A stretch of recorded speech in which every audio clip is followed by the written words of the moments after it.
Hello everyone, welcome back to Let's Play Yoshi's Story. I am Mega Freak 400. Let's reveal our lucky fruit. Bananas! Again. Wait, no, I don't think we have the bananas yet.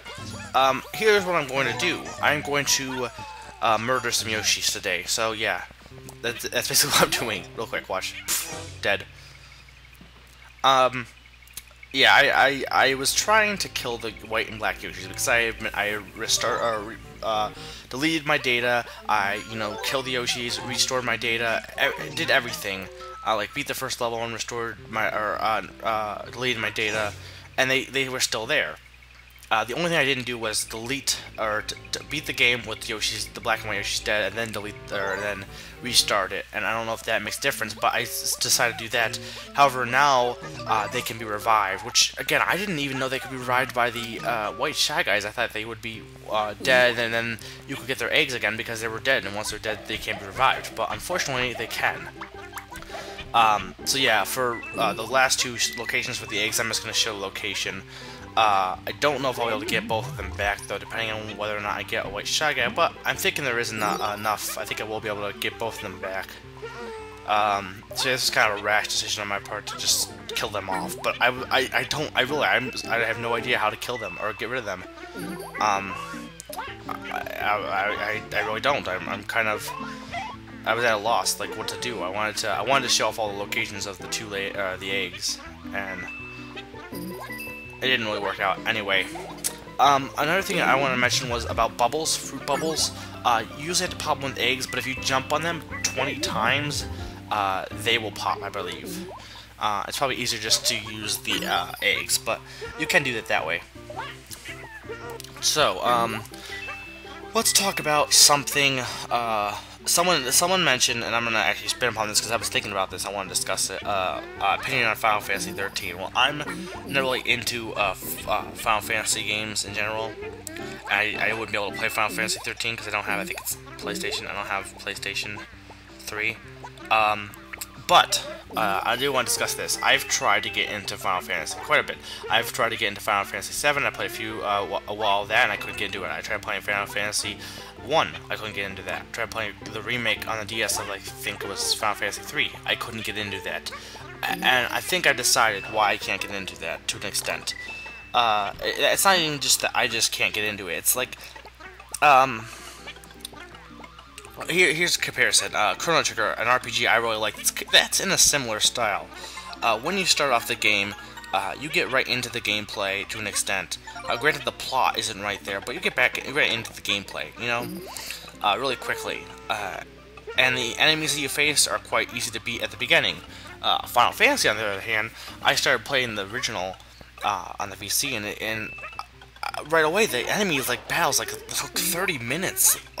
Maybe I was just sucking horribly, but if an enemy battle in the beginning of the game takes that long, it's hard to ease someone into the game and get them interested in it.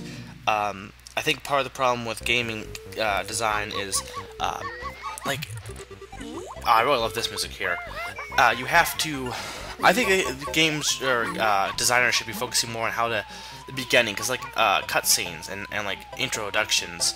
If you have too long of a cutscene, or if you don't have an ability to skip it, it's gonna make people less interested to continue playing it, depending on how long it is. And when you have enemies that you have to face and it takes forever to battle them, like in an RPG, I'm not really interested in battling an enemy for 20 years when I just started the game. I mean, I want to get into the gameplay, and then if I take a long time later, well, sure. That's one thing I think Chrono Trigger did really great, and that's why I enjoy it. Another game, Golden Sun, which I really enjoyed. I'm playing it again, and just the beginning is very slow, and I think that's part of the reason I was playing a little bit of it again. I haven't been playing it again, but the beginning was very slow, and I think that's some reason why some people might not like it. Possibly, I don't know. The beginning was very slow, and it's it's similar to Chrono Trigger, and the plot doesn't start right away. But with Chrono Trigger, you're still doing action, you're still having fun. With Golden Sun, it just seems like it drags on to get into the game, and if a game does that, then you're not going to hook the player in. I think another example, and I don't know much about it, I just know that it has them, Metal Gear Solid 4 which people consider it a great game, but it had like cutscenes that are half an hour long. I've heard. Correct me the exact time, but like long cutscenes. And my response to that is, why would you make a game where the cutscenes are that of a TV show episode or a miniature movie short? And there's a white shy guy. I mean, that's just that just doesn't make sense to me. I mean, it's a game, not. I mean, I guess PlayStation, I think to the extent they're trying to sell experiences now instead of just games. But I don't want to play a game where I'm interrupted in my gameplay to a half an hour cutscene. That to me is just, it's like, dude, I'll just stop playing. I don't feel like waiting here watching. Now, if you have the ability to skip, then I won't be that annoyed. But it's, sometimes they don't. They're like, no, we want you to watch this whole thing every single time you play it. And my response to that is, then I'm not going to play it. But yeah, in RPGs at least, I think that you need to ease the player into it. Platformers really have no trouble because for the most part that's usually the gameplay of platforming. It's very fast and you get into it right away. RPGs, I think, not just in RPGs but in like movies as well. You want to. I was watching a movie in film class it was a silent film, and it got really boring. But like it didn't ease you in. It just kind of like said, I don't know, it just didn't have good pacing. And like and another thing is, movies today seem to be very fast paced, like they get right into the action. You don't always want that either, but you don't want to go too slow. Like, you want a balance. You want, like, there was one movie where we watched that had like it was basically just the whole intro was very slow, but it got me interested. I'm like, well, this is very slow and not really much is going on, but it just intrigues you. So, you know, in gameplay though, in games, that's not always a good idea though. In movies it probably is, but in games, the big hook isn't watching the character development as much. Sometimes in RPGs, but it's the gameplay. So in RPGs, I can let like a long cutscene slip to an extent, depending on how long it is. But I really think that if you're doing an RPG, don't make the game